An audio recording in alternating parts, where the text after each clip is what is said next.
Hey everybody, what is going on? Hexlex here with another Master Duel video for you. So today we're going to be taking a look at our Synchro Runick deck once again.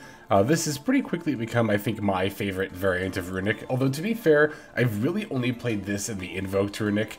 I don't have There Can Only Be Ones crafted, and I don't have any particular interest in crafting them, so I haven't really used the pure variant myself, but I think that the Synchro variant, and the Invoked variant to a somewhat lesser extent, but I think the Synchro variant has some interesting decision points, and I think when you play Runick as a bit more of a disruption deck as opposed to a floodgate-based deck, knowing when to use these disruptive abilities of the Runick cards also can make for some interesting decision points as well.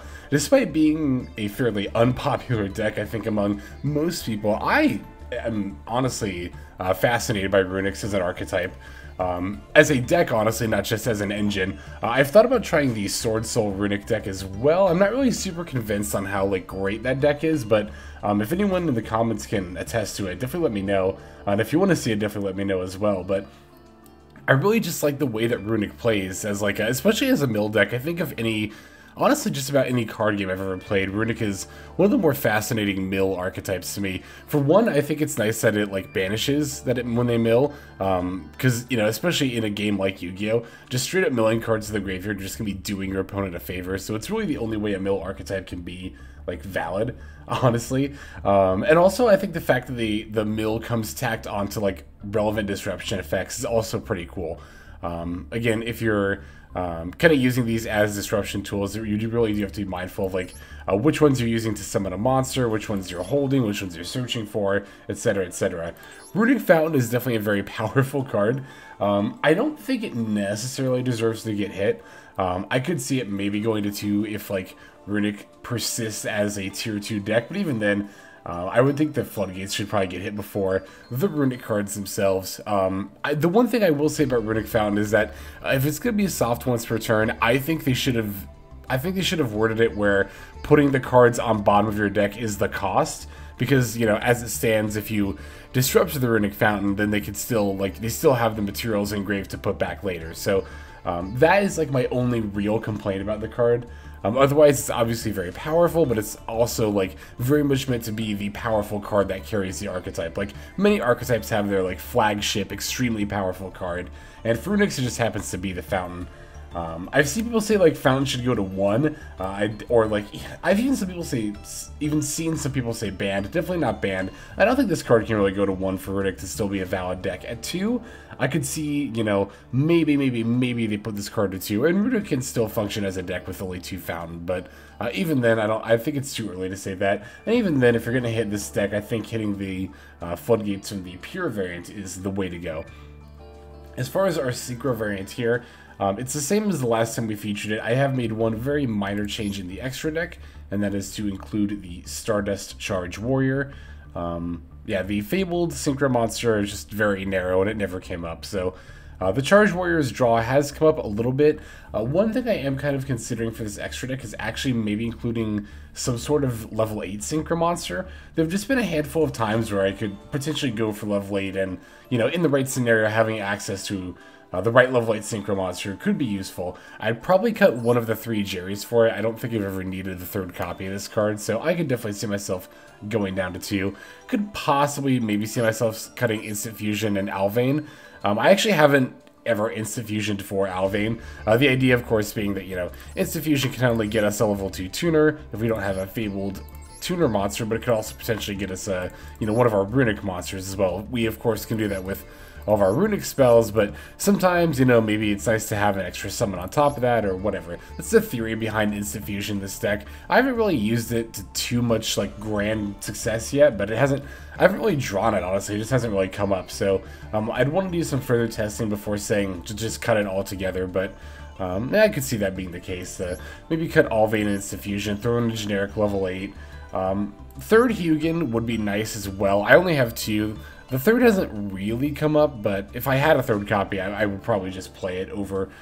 I don't know if I'd play it over the 3rd Geri. It'd be a bit of a debate, honestly. All the other Synchro monsters I really like, and I like having access to Cyber Stein. I think it's worth having the 2 extra X slots. This deck doesn't need that many extra X slots, really. As long as you've got, you know, these fusion monsters, like probably, you know, 2 Hugin, 2 Geri, 1 Munin, and then these Synchro monsters. That's probably all you really need. So you do have a lot of space in the extra deck there. There's a few different directions you can take Synchro Runick, which is another reason why I like this variant in particular, but for the time being I'm sticking with the Fabled Cerburrel as my tuner of choice, and I've been liking it quite a lot. We are playing one Floodgate card in the form of Kaiser Coliseum, but I guess my quote-unquote defense for this, not that I really feel I need one, honestly. Like, if you want to play Floodgates, fine, that's whatever. But, you know, I will say this at least does dictate that I have a monster in play, so it's at least somewhat interactable, so for whatever that's worth. Yeah, as far as like the ratioing of the Runick cards, I'm really liking. I mean, you know, it's pretty, I think this is pretty solid, you know, this is where you want to be with the ratios. That's, you know, 3 of each of them, except for, I like 2 of each, Smithing Storm and Dispelling. The Dispelling actually does come up a little more often than you think it might. I was running like 3 of this and then 1 of this before, but I like 2 and 2 a little bit better, I think. 1 golden Droplet just for the variety, but only 1 because this is definitely the worst of the Runick cards by far. 1 Allure, you never need more than 1. You don't really even need the 1, honestly, but it is helpful, so I like having a single copy. Also, just to give Munin something to do. And, yeah, of course, obviously the 3 Fountain and the Terraforming to grab it on top of the Hugins as well. So, yeah, that about covers the build. Let's go ahead and break it down card by card, and then we'll take a look at some games. We're playing 1 Cyber Stein, 3 the Fabled Cerburrel, 1 the Fabled Abanc, 3 Ash Blossom and Joyous Spring, 1 Harpie's Feather Duster, 1 Terraforming, 1 Instant Fusion, 3 Runick Fountain, 3 Kaiser Coliseum, 1 Runick Allure, 2 Called by the Grave, 3 Runick Tip, 3 Runick Flashing Fire, 3 Runick Destruction, 3 Runick Freezing Curses, 3 Runick Slumber, 2 Runick Smithing Storm, 1, or it's Smiting, not Smithing. I always want to call it Smithing because there's a hammer in the art, but it's actually Runick Smiting Storm. 1 Runick Golden Droplet, and then finally 2 Runick Dispelling. The extra deck is 1 Allvain, the Essence of Vanity, 2 Hugin, the Runick Wings, 1 Munin, the Runick Wings, 3 Geri, the Runick Fangs, 1 The Last Warrior from Another Planet, 1 Naturia Extrio, 1 Herald of the Arclight, 1 Cupid Pitch, 1 Stardust Charge Warrior, 1 Coral Dragon, 1 Baronne de Fleur, and then finally 1 Swordsoul Supreme Sovereign Chengying. So there is the deck. Now let's take a look at some gameplay. And for our first game here, we're going to be playing against Swordsoul Tenyi. And if I recall correctly, they ended up going first in this match. So this deck, obviously, you know, Runick's pretty much every single variant wants to go first, like pretty much 100% of the time. The duels do get a good bit harder when this deck goes second, which is kind of one of the reasons why I don't think it's, I don't know, quite as big as a deal as some people kind of make the deck out to be. It's not really any different from any other Floodgate-based deck, right? It's just so much weaker going second that, like, yeah, it feels like when you go first, it's just an auto lose, but even then, it's really not. You know, on top of that, you know, you do have a major advantage when you go first against decks like this. So, you know, that said, we did have a pretty solid opening hand. The Fabled Abanc is kind of whatever, but we've got multiple fountains and multiple Runick spells. So that's going to mean that we're going to get to draw a lot of cards this turn. And by a lot, I mean a lot. The Runick Fountain, as I mentioned in the profile, is a soft once per turn, which means although the card says you can, you know, it's a once per turn, that's once per copy that's in play. If you play a new copy of the card, you can use that effect once per turn as well. The other cool thing about the Runick cards is that you can recycle them as well, like with Geri of the Runick Fangs. So I have no problem playing one Runick Fountain over the other, because I can just, you know, later in the turn or later in the duel even, summon a Geri, and then I can get back the Runick Fountain that's in my graveyard to my hand. So I'll use the Munin here to get the Runick Allure. I think that's going to do me a lot better than having the Abanc in hand. Now here, since I normal summon the, or I drew the Ash Blossom rather, I can normal summon and go for a Coral Dragon, and it's because I've already negated the Swordsoul Supreme Sovereign this turn, I get to destroy that. So I'm actually really glad I managed to get that off the board. The Swordsoul Supreme Sovereign Chengying is actually very, very good against Runicks in particular. I'm really surprised my opponent didn't activate it in response to Freezing Curses. They could have disrupted me by banishing that Runick Fountain. And then, honestly, from there, they could have had, I don't know that it really necessarily would have won them the duel in the long run, because they still would have been able to destroy the Chengying, but at the same time, they could have also banished a Runick card from my graveyard, which would have given me one less draw as well. So, yeah, I don't know, this card, it's very scary when you're playing Runick playing against this card, but It's also a very good tool in this deck. It's one of the strengths of Runick Synchro is that we get to play this card as well. So when we banish cards for our opponent's deck, we can hit cards in their field and graveyard as well.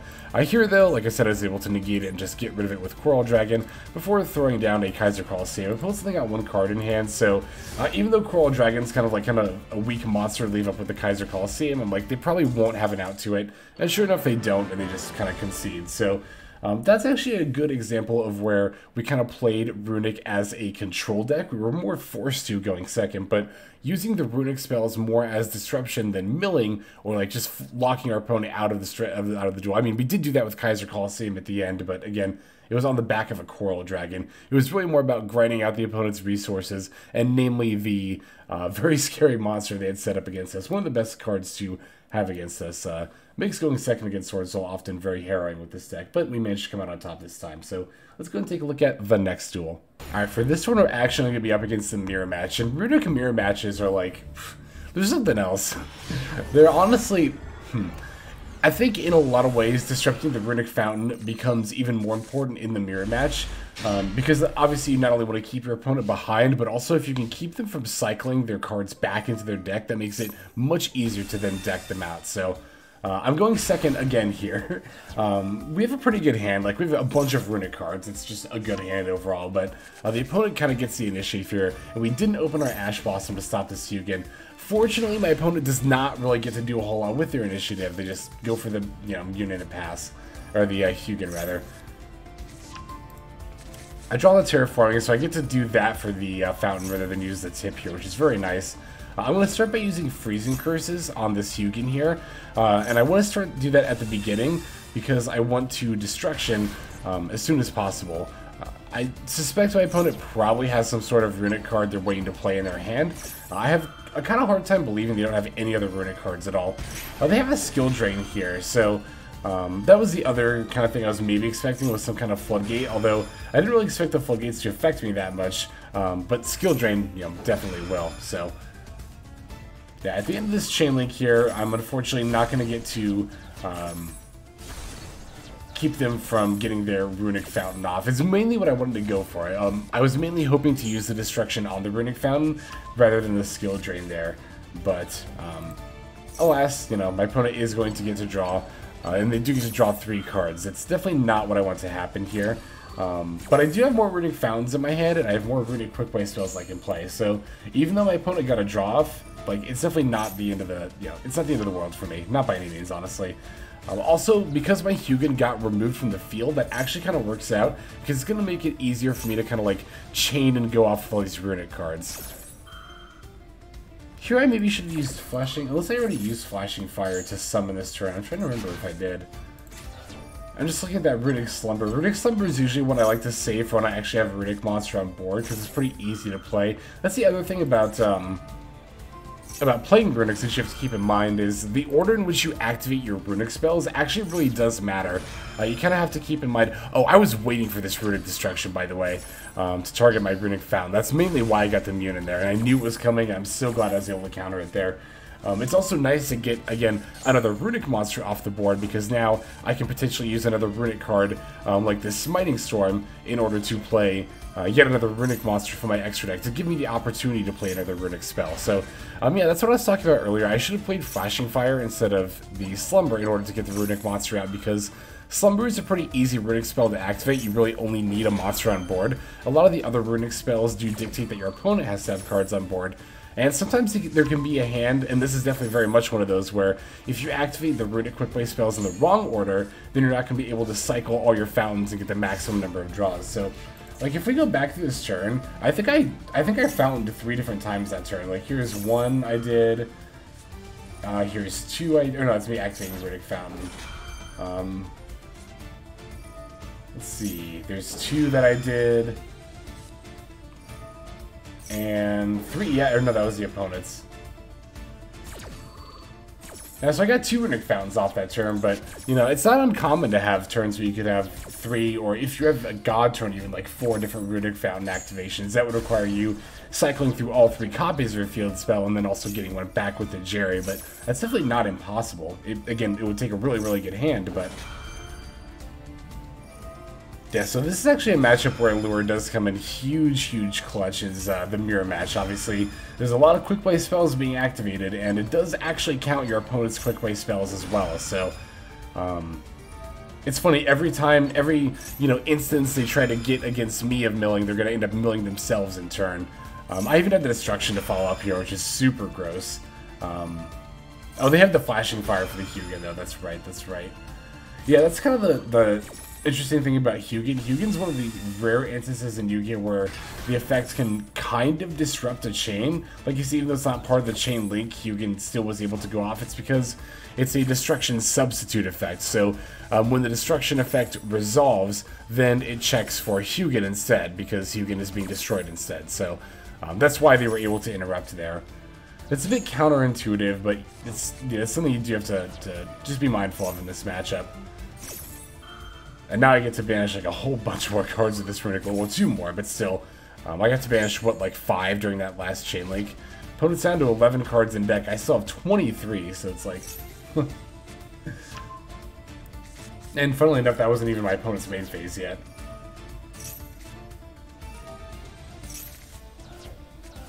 Ooh, they actually gave me a golden droplet here. That's pretty interesting. My opponent's low enough in deck where the golden droplet might actually come up.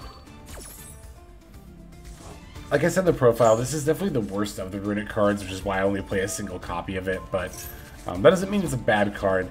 I just very rarely use the first effect. And yeah, I guess they just conceded at that point, because at this point they don't have an out to my Runick Allure, and it's just going to mill them. It's just inevitable.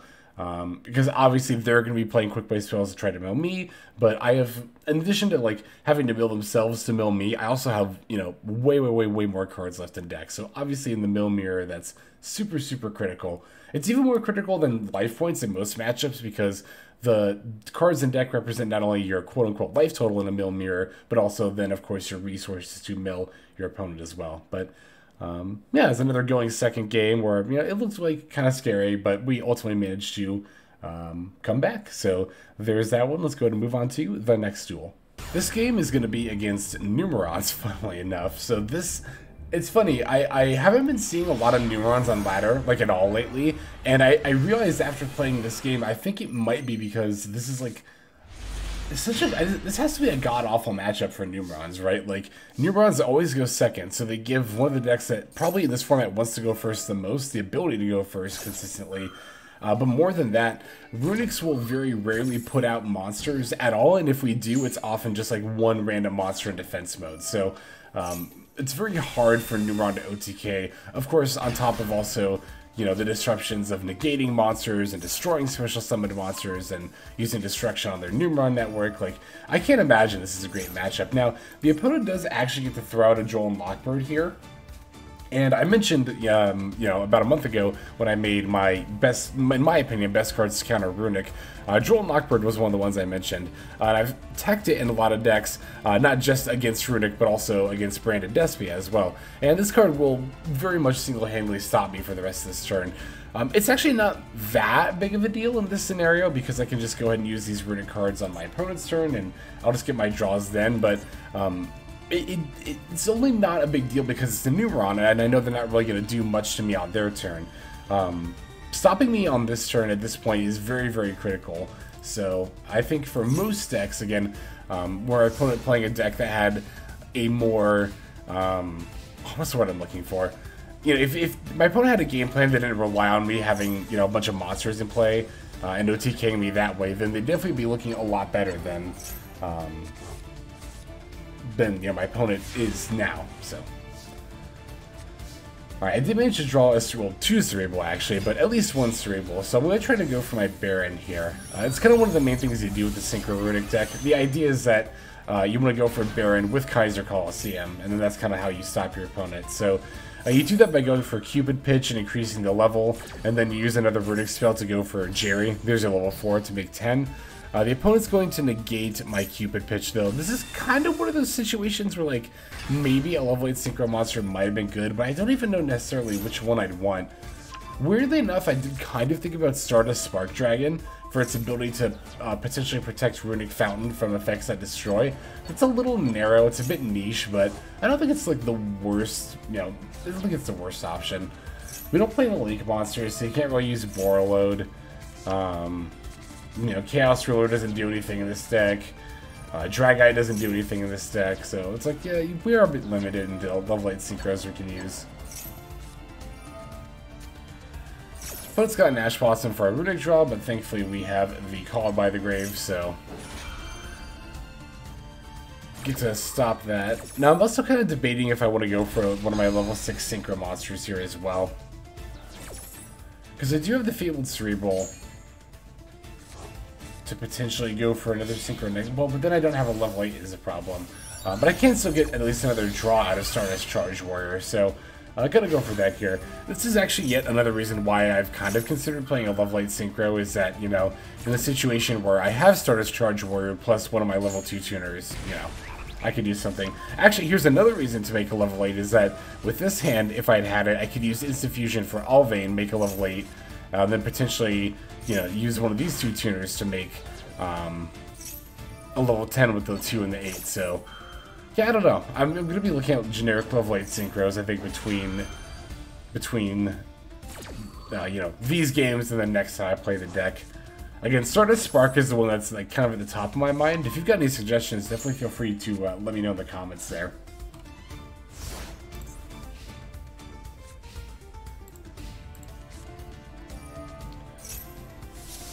Yeah, this Harpie's for that Esther is a little bit rough, but at this point also, it doesn't super duper matter.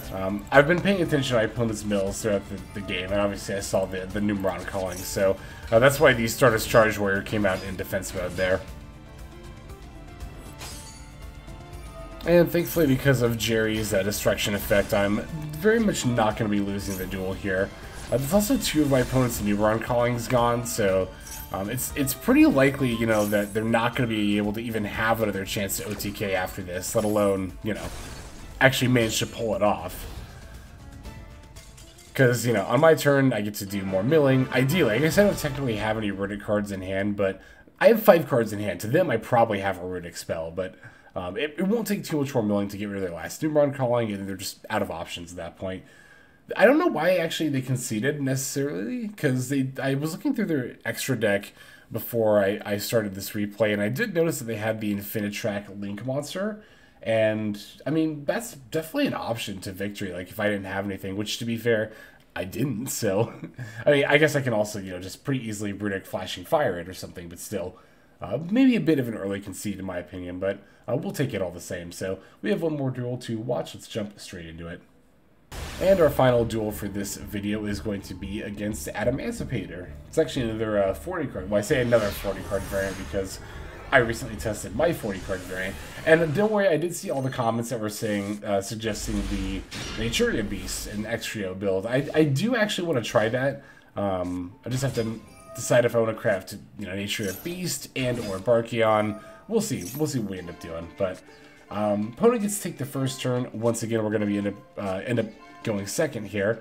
This would have been a fantastic. Oh my god, this is like kind of a perfect first turn hand. So it's a little bit unfortunate that we had to go second here. I'm just gonna mainly hope that they don't end on too many things. I'm thinking about a typical Adamantipator end board though, and the only things I'm particularly concerned about are the Borreload and the Dragite for their ability to negate spell cards. I guess to be fair, they could negate my Fountain, and then if they make an Appaloosa, then I wouldn't be able to really Hugin. So I did have to play around that as well.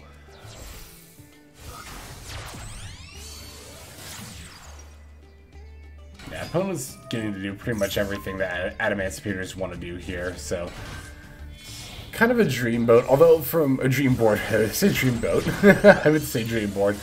I will say though, I think there is a point where they make it kind of interesting. Okay, yeah, here, I don't know why they didn't set up the Block Dragon there. They went straight for the Appaloosa, which you're quote-unquote supposed to do there, because I don't think they have a Block Dragon set up. No, they didn't.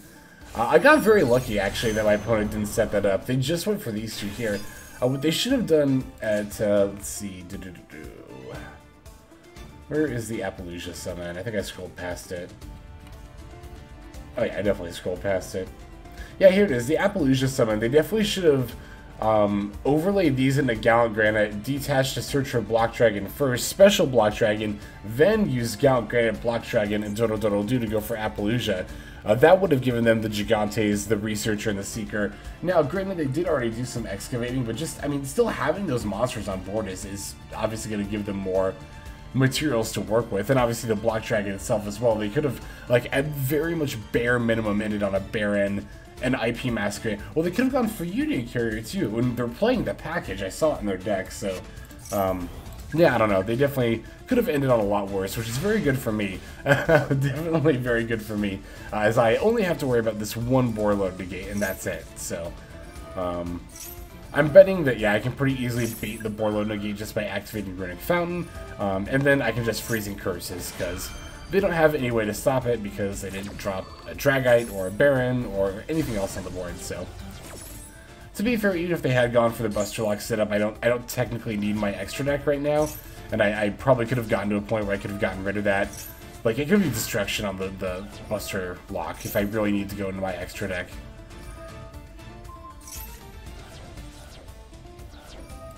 Which, I mean, to be fair, I do anyway, even though I said I didn't need to, but that's really more just to, you know, be activating my Runick cards at this point.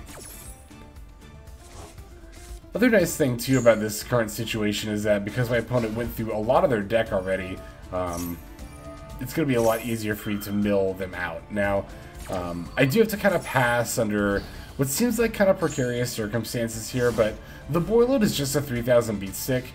The Appaloosa, it already used one of its negates on a completely pointless effect to the 1000 life point gain, and I'm really not particularly scared of it anyway. I don't really plan on doing any kind of monster effects here. One thing I will do though, when this Analyzer is summoned, I'm definitely going to use Call By on the one that's engraved to stop them from getting an Excavate. Because they've already used the Raptite, so I don't think they have any level 6s to go for. They might have a Geomathmech Sigma to make a 12 here. If they do, that's fine, whatever. Instead they go for Nightmare Unicorn. I'm like, oh, okay, you're going for access code. But, unfortunately for them, they targeted by Runick Fountain, which really is unfortunate for them. They really should have targeted the Munin. Like, I guess to be fair, I could have used the effect anyway. There really, actually, now that I'm looking at it, there wasn't a single card they could have targeted.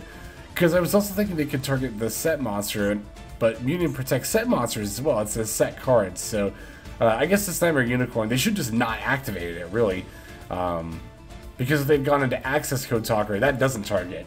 And they would have had a Dark, a Wind, an Earth. They could have hit 3 of my cards. Yeah, they could have had lethal here, actually. If they had not activated Nightmare Unicorn and gone for Access Code Talker, they could have popped my monsters and swung for 8,000. But because they did decide to target one of my cards, I do get to use the Munin effect there to negate and destroy the Nightmare Unicorn. So at that point, yeah, they just kind of conceded. So there is that game. That's not going to actually wrap it up for the duels here on this video. So let's just go ahead and move on to the outro.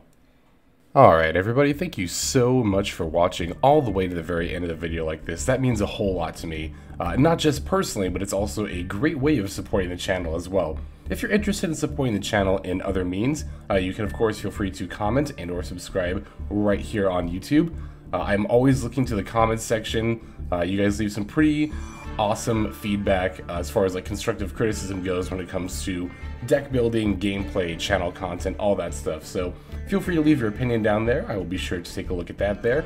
And then subscribing is going to be the best way to get notifications of when these videos drop.